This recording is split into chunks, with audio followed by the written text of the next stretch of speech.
soy bióloga de profesión y actualmente estoy colaborando con la Fundación, trabajo como coordinadora de investigación, en este minuto a cargo de mover un poquito los estudios clínicos y sacarlos lo antes posible.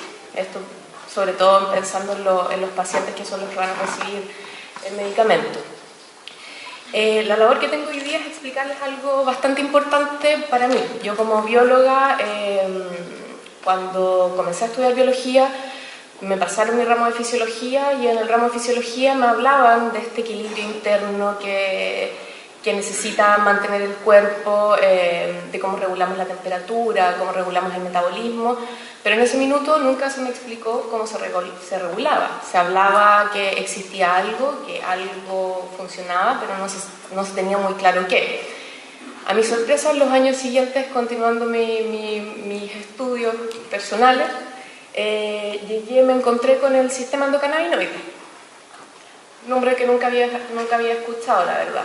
Supongo que aquí los médicos, los profesionales de la salud, también muy pocos habrán escuchado el sistema endocannabinoide en las carreras, cuando uno le están enseñando todo lo que uno va a hacer a futuro.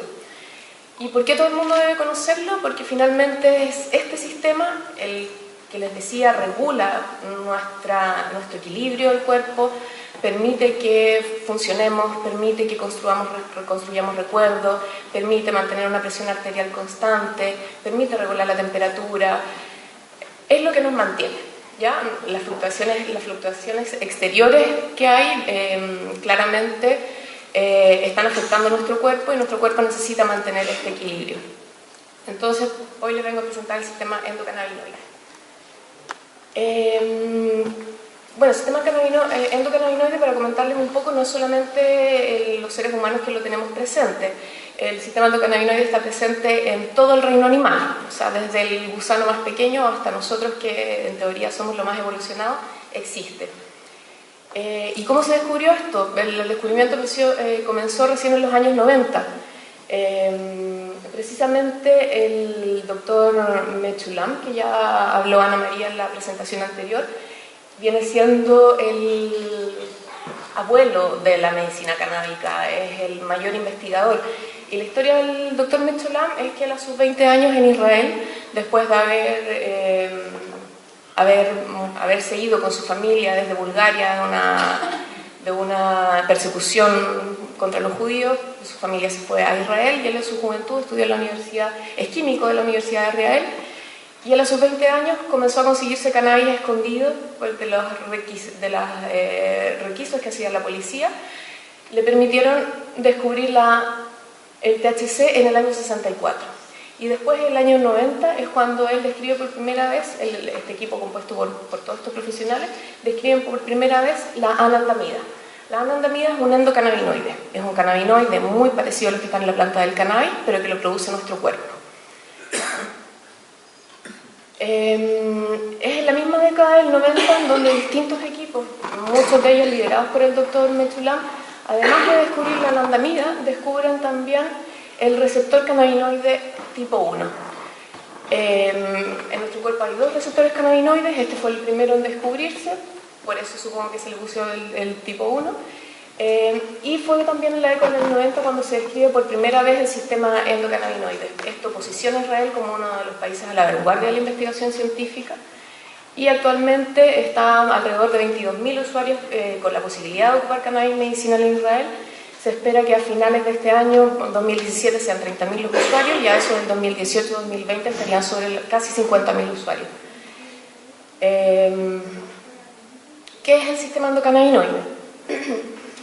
En nuestro cuerpo existen sitios específicos en todas nuestras células que permiten recibir señales del exterior de la célula y transformarlo en algo que lo podemos percibir en nuestro cuerpo.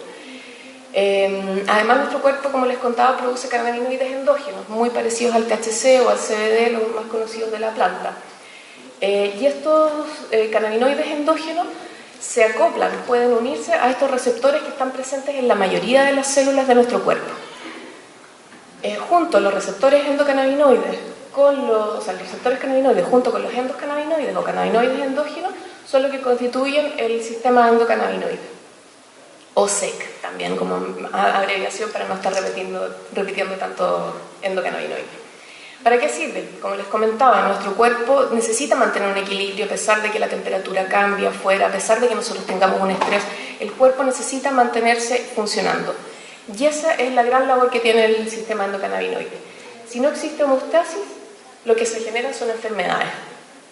El sistema endocannabinoide, finalmente, lo que se está descubriendo es que regula un sinnúmero de procesos fisiológicos en nuestro cuerpo.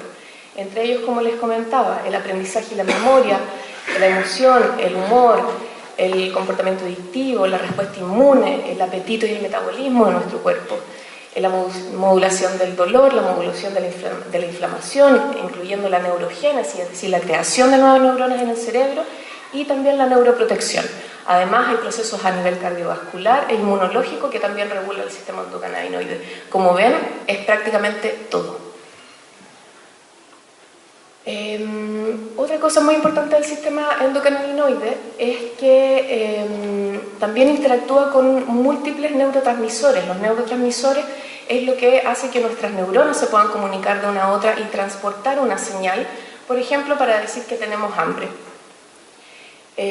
Todos estos neurotransmisores, la dopamina, la serotonina, el glutamato, prostaglandinas, están relacionadas a procesos inflamatorios, procesos del dolor, procesos de la memoria.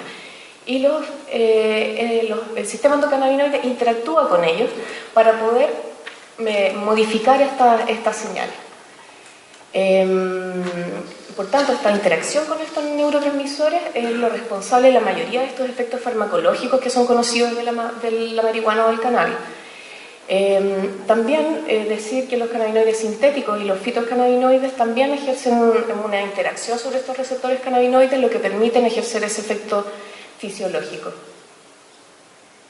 ¿Cómo funciona el sistema endocannabinoide? Aquí me voy a ir un poquito a lo técnico, pero voy a intentar no ser tan aburrida. Dos neuronas se están comunicando y la neurona postsináptica, que es la que viene después de la que digamos, recibe la señal de la neurona anterior, es la encargada de producir los endocannabinoides, ¿ya? Los endocannabinoides se producen solo a demanda. Si nuestro cuerpo los necesita, el cuerpo va a producir endocannabinoides. Si no los necesita, no los liberamos. Por tanto, por ejemplo, si hay dolor, nuestro cuerpo, ¿qué es lo primero que hace? Además de liberar un montón de otros neurotransmisores y moléculas, produce endocannabinoides. Estos cannabinoides se producen a partir de lípidos, es decir, de grasa. Son liberados a la hendidura presináptica y los receptores endocannabinoides están en la neurona presináptica, es decir, la anterior.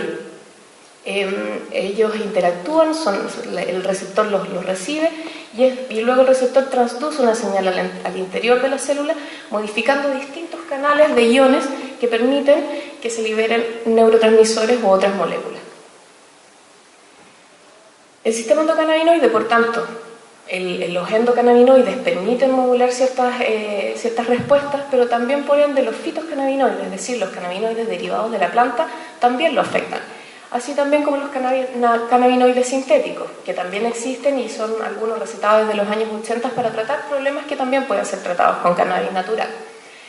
Por tanto, estos tres tipos de cannabinoides actúan sobre los receptores del cerebro, específicamente, y que no solamente están en el cerebro, los CB1 y CB2, y como les comentaba, todo esto involucrado en un montón de procesos fisiológicos. Un poquito para hablar de los receptores endocannabinoides. Estos son receptores de transmembrana. Esto quiere decir que, como la foto lo muestra, como el dibujo lo muestra, tienen parte que sale al medio extracelular como al medio intracelular. Por tanto, reciben la señal del medio externo para introducirla a la célula y producir los cambios necesarios. Los receptores cannabinoides son también una gran familia de receptores que existen en nuestro cuerpo. Nuestro cuerpo necesita comunicarse entre una célula y otra. Y esta familia es la familia de las proteínas G. Hay muchos receptores que son de esta familia, por lo tanto los receptores cannabinoides no son muy distintos a otro tipo de receptores que tenemos en el cuerpo. Una diferencia que hay entre los dos tipos de receptores, el receptor tipo 1 y el receptor tipo 2, es la ubicación donde están. Los receptores de tipo 1 específicamente se sitúan principalmente en el sistema nervioso central y sistema nervioso periférico, pero también en algunos órganos fuera del sistema nervioso central. Y los receptores CD2 específicamente, mucho más frecuentemente, en el sistema inmune. Aquí en esta imagen es muy visual y permite ver dónde están situados cada uno de estos receptores. Como podemos ver, los receptores CD1 son mucho más, se sitúan en muchas más partes del cuerpo, entre ellos el cerebro, pulmones, sistema vascular, músculo, tracto gastrointestinal y órganos reproductivos. Y en cambio los receptores tipo 2 básicamente están en el vaso, que es donde se producen la respuesta inmune, los huesos y la piel.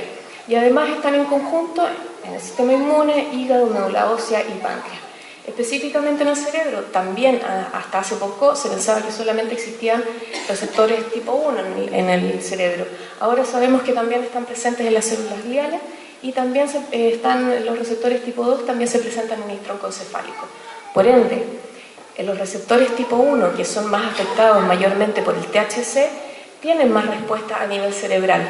En cambio, por ejemplo, el CBD, que es mucho más afín por el receptor tipo 2, no afecta tanto el cerebro, y esa es la diferencia de por qué el cannabidiol no es psicoactivo como es el THC. Esa es una de las principales características farmacológicas.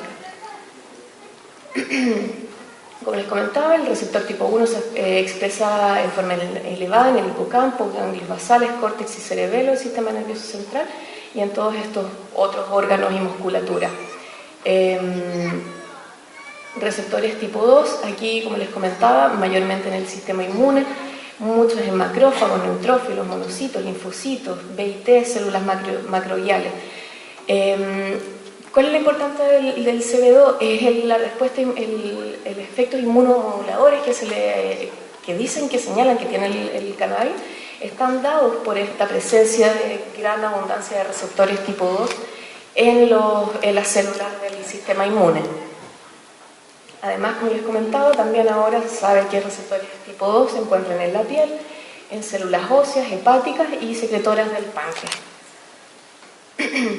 Nuevamente, en el cerebro, los receptores que están más abundantes son los receptores tipo 1 y, como ven, son más abundantes en el corte cerebral, en el córtex prefrontal, en el ganglio basal, en el hipocampo y el cerebelo. Todas estas son las funciones que afecta el THC cuando activa los receptores tipo 1. Por ejemplo, las funciones cognitivas altas, las funciones ejecutivas, el aprendizaje y las emociones, el control motor, el aprendizaje, la memoria y la postura. Aquí esta imagen la puse mayoritariamente para representar que el THC donde mayormente actúa es en los receptores tipo 1, que como les comentaba están principalmente en el cerebro. En cambio, otros cannabinoides menos conocidos, como por ejemplo el cannabidiol y el cannabidiol, afectan mayormente al receptor tipo 2. Como les comentaba, y esto un poco para hacerlo un poquito más entendible, el mecanismo por el cual funcionan los endocannabinoides con los receptores cannabinoides es mediante una especie de llave a su cerradura. Esto es una molécula específica que actúa sobre un receptor específico y produce una respuesta específica. Bueno, y ahora nos vamos a los cannabinoides endógenos, la otra parte del sistema endocannabinoide. Nuestro cuerpo produce dos endocannabinoides hasta el minuto que se conocen. Una es la anandamida y la otra es el 2-AG. No voy a repetir ese nombre porque es un poquito complicado y mi lengua se traba un poco. Son molecularmente, químicamente son muy similares y se acoplan exactamente de la misma manera frente a los receptores como lo hacen los cannabinoides, los fitocannabinoides derivados de la planta del cannabis. Como les comentaba, son derivados, ambos dos cannabinoides se producen a partir de ácidos grasos poliinsaturados. Los dos reconocidos, la andamida y el 2-AG, ambos se producen en la membrana celular. La membrana celular también está compuesta de lípidos, entonces la fabricación de estos endocannabinoides se produce en este organelo de la célula. Por ejemplo, una de las propiedades importantes que se conoce de la anandamida es la mantención de la presión arterial. Ya la anandamida actúa como un efecto relajante, entonces un aumento de la presión arterial es la anandamida una de las encargadas de regular y disminuir esa presión arterial. Se le puso anandamida a partir de la palabra sánscrita que involucra a un portador de paz, felicidad, bienestar, ¿ya? La anandamida, por ejemplo, cuando nosotros estamos felices, estamos contentos, estamos en bienestar, la anandamida también se libera en nuestro cuerpo. La anandamida no solamente la producimos nosotros, también está presente en el chocolate, en el cacao. Cuando uno come cacao también está consumiendo anandamida. La trufa negra también consume anandamida. Cuando uno come trufa negra también está consumiendo anandamida. Y en los erizos. A los que les gustarán los erizos sabrán el placer que produce, producto de la anandamida. Sin embargo, el más abundante en el cerebro es el endocannabinoide 2-AG. Unas 200 veces, se encuentra una concentración superior, unas 200 veces. También se genera a partir de fosfolípidos de la membrana y es un mecanismo bastante similar al de la anandamida. Y un dato nuevo de un estudio que salió hace relativamente poco es que cuando hacemos ejercicio, nuestro cuerpo aumenta la producción de endocannabinoides. Ahora nos vamos a los cannabinoides exógenos. Si bien no son parte del sistema endocannabinoide, los cannabinoides exógenos pueden afectar el sistema endocannabinoide. Y los cannabinoides exógenos más conocidos, por obviedad, son los fitocannabinoides. La planta cannabis sativa, hasta el momento, están identificados 483 compuestos químicos diferentes en la planta. Alrededor de 100, está el número un poco ahí al debate aún, un 90 de ellos serían cannabinoides. Pero además de cannabinoides encontramos otros tipos de alcaloides, flavonoides y terpenos. Los terpenos son las moléculas aromáticas, lo que le da el aroma a la planta del cannabis. Ese aroma cítrico, el aroma lavanda, el aroma pino, está determinado por los terpenos.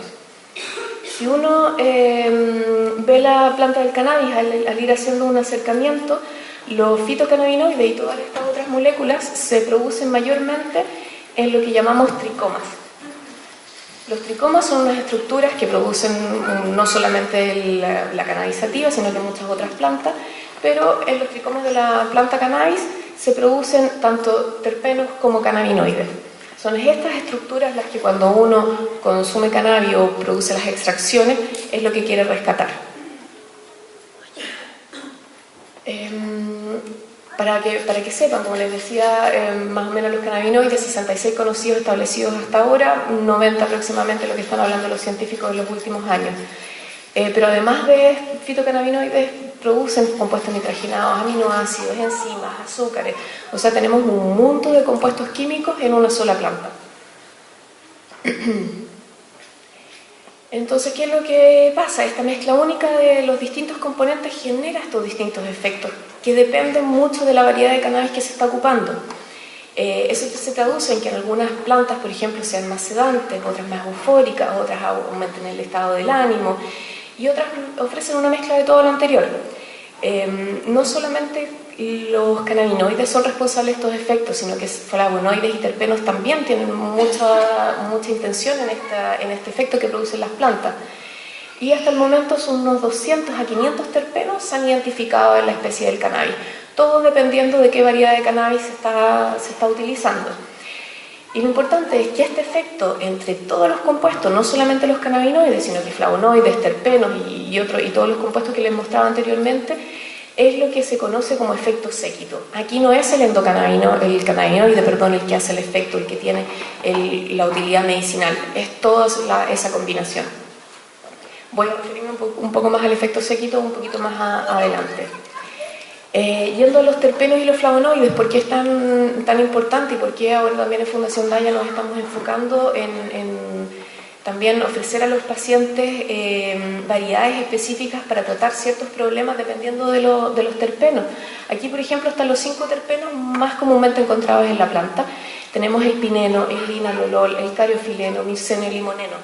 Todos tienen nombres dependiendo de donde se encuentran con más abundancia. El pineno es el que le da el aroma al pino. Y el pineno tiene propiedades farmacológicas muy bien establecidas, entre ellos antiinflamatorio, broncodilatador, mejoramiento de la memoria y antibiótico. Por ende, por ejemplo, cuando se dice que el THC afecta mucho la memoria, sería bueno enfocarse en variedades que tengan alto contenido en pineno para que este efecto de mejoramiento de la memoria pueda contrarrestar este efecto del THC sobre la memoria reciente. Y así con todo el resto de los terpenos. Tienen efectos anestésicos, analgésicos, ansiolíticos. Entonces todo este conjunto es lo que produce el efecto medicinal del cannabis. Y esto es muy importante porque cuando uno se va a un medicamento, a un cannabinoide aislado, se está viendo que se necesita mucha mayor cantidad, una mucha mayor concentración de este cannabinoide para producir el mismo efecto que produce una extracción realizada de manera más artesanal, por ejemplo, que tiene todos los compuestos.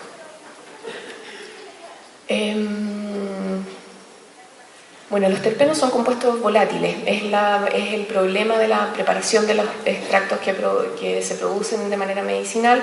La importancia de los terpenos, de conservar los terpenos, por eso muchas veces para la mayoría de los pacientes, al menos la experiencia que estamos teniendo en Daya Santiago, es que para muchos pacientes lo que más les conviene es el macerado en aceite de oliva. El macerado en aceite de oliva está logrando conservar cannabinoides y terpenos en mayor medida que la resina. Lamentablemente la resina, que es el producto más concentrado, pierde casi la totalidad de los terpenos que estamos viendo son muy importantes para modulación de distintos efectos medicinales. Además hay algunos terpenos que, por ejemplo, pueden modificar el traspaso del THC hacia el cerebro, entonces modulan también la acción de los mismos cannabinoides. Fitocannabinoides. Aquí nos vamos ya enfocando a los cannabinoides presentes en la planta. Mayoritariamente son dos los más conocidos, el THC y el CBD, que se ha puesto tan de moda últimamente por su tan conocida efecto anticonvulsivo. Pero por ejemplo, quiero explicar algo que a lo mejor no mucha gente lo conoce. Los cannabinoides, cuando uno lo consume en una resina o fumado o vaporizado, el cannabinoide está en su manera activa, que es por ejemplo el THC. En cambio, cuando está en la planta, cuando no se le aplica calor, en definitiva, este cannabinoide se encuentra en su forma ácida, por lo tanto se le llama THCA. Lamentablemente, como la investigación científica en base a cannabis ha estado tan coartada, la investigación con los cannabinoides ácidos no ha sido mucha. Lo que nos estamos dando cuenta es que con las preparaciones que no se les aplica temperatura, los macerados, las tinturas, por ejemplo, que se dejan un tiempo macerar en alcohol o otras que se dejan macerar en aceite de oliva, estos cannabinoides ácidos también tienen muy excelentes propiedades medicinales y tienen la ventaja de no generar psicoactividad. El cannabidiol, como les comentaba, muy popular últimamente, pues, sobre todo porque aquí no sale, pero es un anticonvulsivo. Además, ahora está siendo muy estudiado por ser un antiansiolítico, antipsicótico y analgésico. En este minuto, el laboratorio farmacéutico que produce Sativex, un estudio con el CBD como antipsicótico. Hasta hace unos años atrás pensaban, no lo he pensado yo, pero pensaban que el cannabis generaba esquizofrenia, generaba bipolaridad, y era lo que se comentaba en los círculos médicos. Bueno, ahora encontramos la sorpresa de que el CBD actúa como un antipsicótico, y los resultados que está teniendo GW Farmacéutica son bien impresionantes y están logrando muy buenos resultados con personas con esquizofrenia. El cannabidiol, CBN, muy importante, es un producto de degradación del THC. Y el CBN tiene excelentes propiedades también, funciona muy bien como un sedante, también como un anticonvulsivo, antiinflamatorio. El cannabigerol, CBG, también antibiótico, analgésico, antimicótico, todas propiedades importantes, y eso es lo que quiero que se vayan bien comprendiendo este efecto.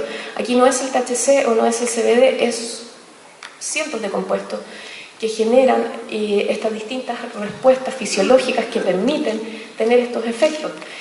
Y como vemos, en conjunto nos va a permitir con una sola medicina tratar distintos problemas. Vamos un poquito volviendo al THC, es el cannabinoide con mayor presencia en la mayoría de las cepas de cannabis.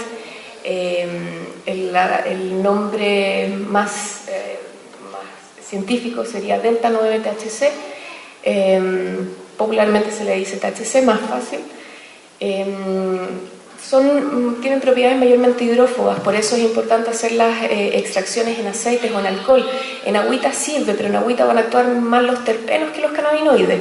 Por eso, si preparan una infusión, agregarle unas gotitas de leche, esa grasa va a permitir que esos cannabinoides se extraigan en la leche y esa leche va a transportar los cannabinoides. Existe también el delta 8-THC, muy similar al delta 9. Solo están en algunas variedades de cannabis, no están todas y tienen muy buenos efectos medicinales también. Entonces son cannabinoides que uno también tienes que buscar en las distintas cepas. El cannabidiol, como les comentaba, CBD, importante porque estábamos viendo muy buenos resultados en la epilepsia, está desprovisto de acción psicoactiva, por lo tanto representa una muy buena posibilidad de tratamiento. Lo importante es que, como ya lo dijo Ana María, el cannabidiol solo es difícil que actúe de una buena manera. Tiene que estar acompañado por un poquito de THC, aunque sea, o los terpenos. Lo importante del cannabidiol, su acción neuroprotectora. Lo que estamos viendo y lo que se está demostrando con los estudios científicos es que, por ejemplo, los niños que sufren de ataques de epilepsia, los que consumen cannabidiol, los que están consumiendo variedades de cannabis, por ejemplo, con la misma cantidad de CBD y THC, no están sufriendo tanto daño neurológico después de estas crisis severas.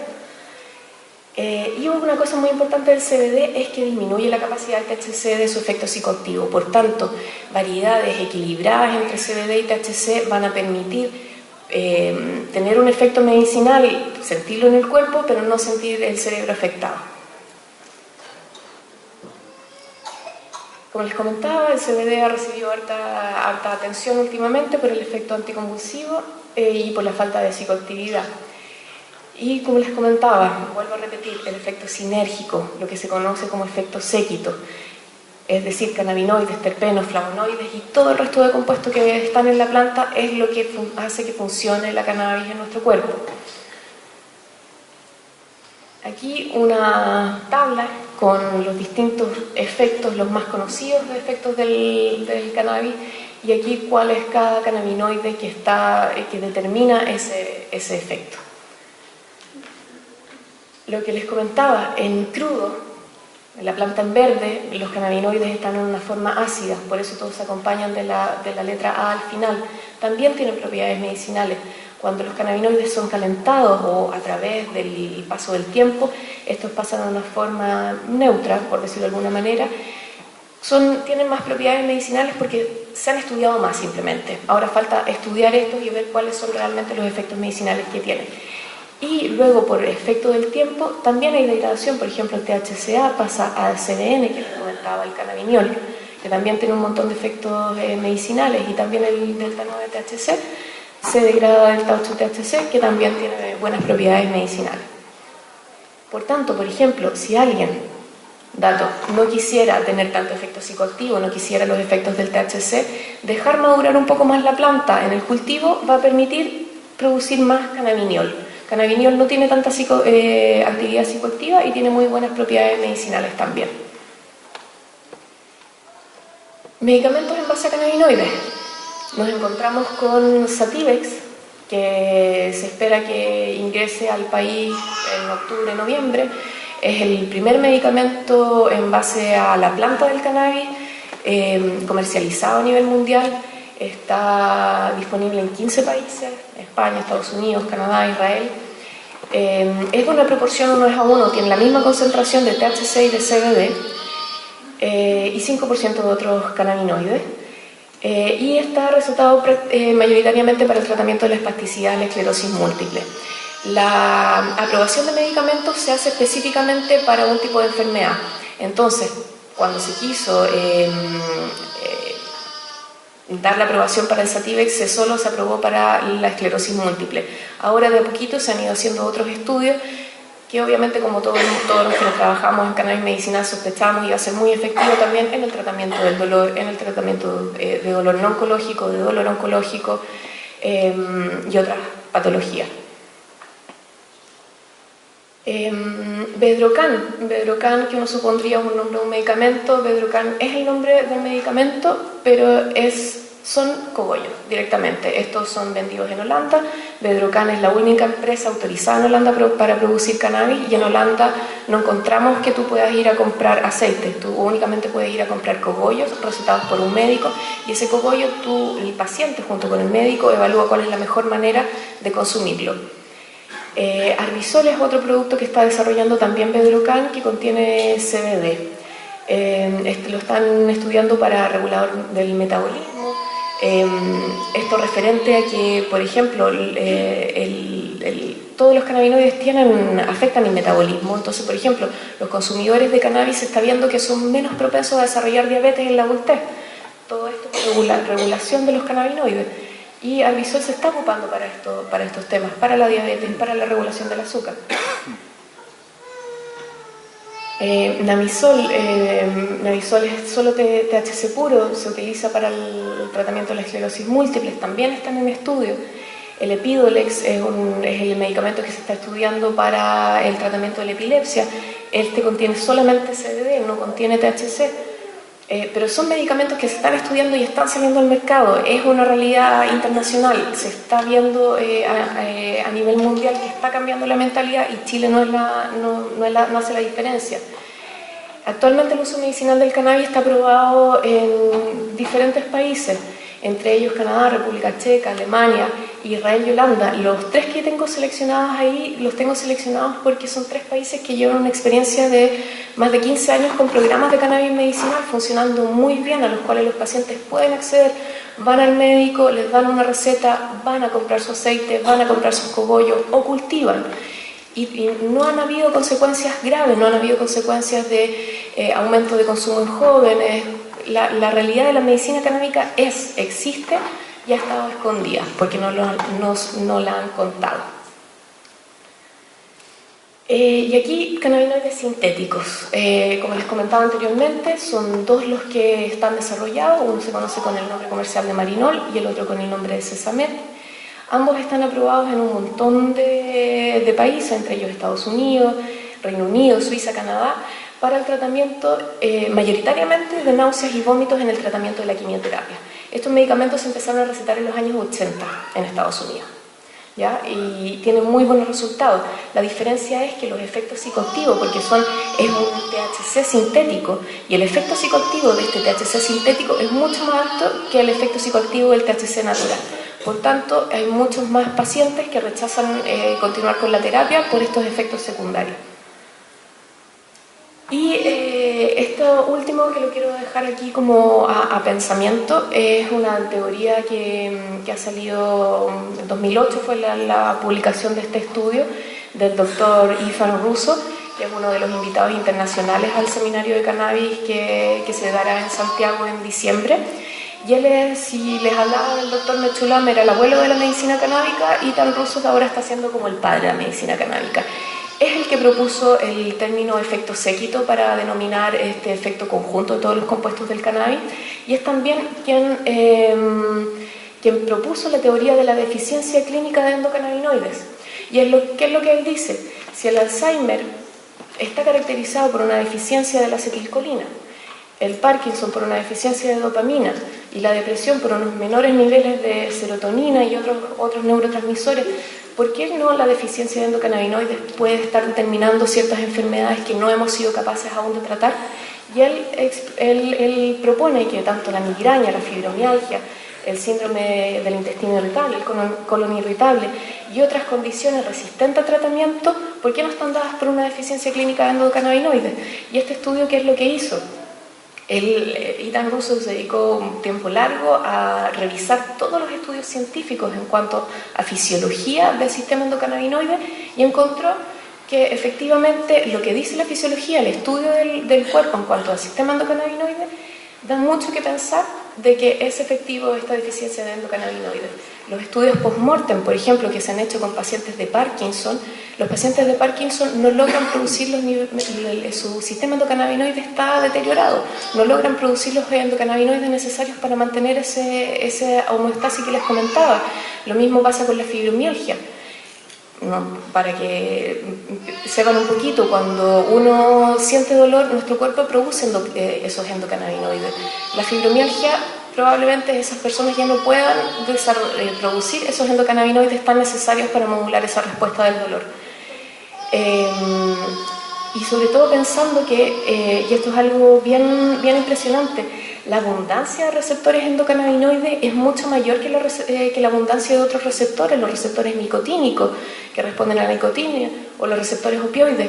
Los receptores cannabinoides son mucho más abundantes, entonces ¿por qué no pensar que el fallo de este sistema endocannabinoide es lo que nos está produciendo un montón de enfermedades que hasta el minuto no podemos tratar de buena manera? Y lo que están postulando todos los investigadores en base a cannabis es que finalmente este sistema endocannabinoide va a ser la próxima diana terapéutica que va a poder permitir ayudar a montones de pacientes que aún todavía no encuentran respuesta en los fármacos actuales. Muchas gracias por su atención.